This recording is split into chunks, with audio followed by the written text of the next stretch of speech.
गांव सुखपुर अपनी शांति और हरियाली के लिए जाना जाता था, लेकिन इसके एक पुराने कोने में एक उजड़ा हुआ मकान था जिसके बारे में लोग कहते थे कि वहाँ एक भूत रहता है।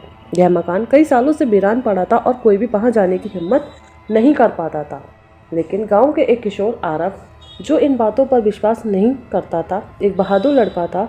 वह हमेशा से ही भूत प्रेत की कहानियों को वहम समझता था। एक दिन उसके दोस्तों ने उसे चुनौती दी कि अगर वह उस वीरान घर में जाकर एक रात बिताएगा तो उसे सबसे बहादुर माना जाएगा।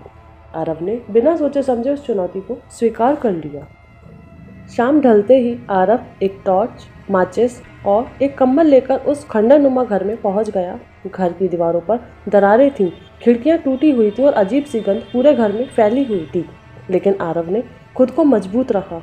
वह सबसे बड़े कमरे में जाकर लेट गया, जहां एक धूल से भरा हुआ कंबल लटका हुआ था। जैसे ही रात गहराने लगी, घर में अजीब अजीब आवाज़ें गूंजने लगी, खिड़कियां अपने आप चरमराने लगी और दरवाजे खुद ब खुद हिलने लगे। लेकिन आरव ने इसे हवा का खेल समझा और अपने कंबल में घुसकर सोने की कोशिश करने लगा।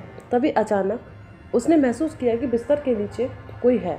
धीरे धीरे सांस लेने की हल्की आवाज़ आने लगी। किसी के पंजे घसीटने जैसी ध्वनि फर्श पर गूंजने लगी।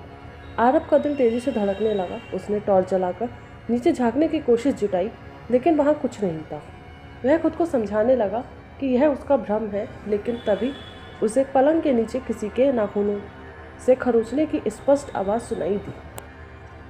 अब वह पूरी तरह डर चुका था। उसने तेजी से कंबल ओढ़ लिया, मगर आवाज़ें और भी तेज होने लगी। अचानक उसके कानों में एक फुसफुसाहट गूंजी। तू यहाँ क्यों आया है? आरव की रगों में खून जैसे जम गया हो। उसने टॉर्च फिर से जलाई और इस बार पलंग के नीचे झांक कर देखा। वहाँ एक अजीब सा साया था, लंबे बाल, लाल चमकती आंखें, एक चेहरा जो किसी मरे हुए इंसान जैसा लग रहा था।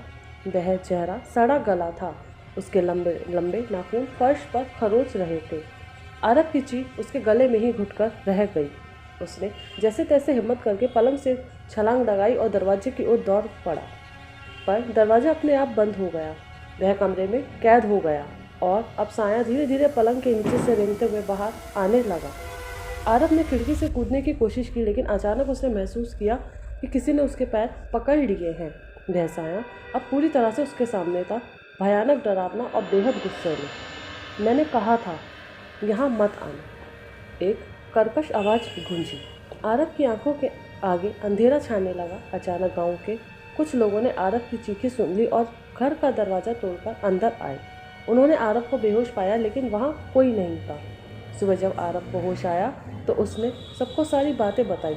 गांव के बुजुर्गों ने बताया कि कई साल पहले उस घर में एक आदमी की मौत हो गई थी, जो पलंग के नीचे छुपकर जान बचाने की कोशिश कर रहा था, लेकिन फिर भी उसे किसी ने मार डाला। तभी से उसकी आत्मा वहीं बसी हुई है।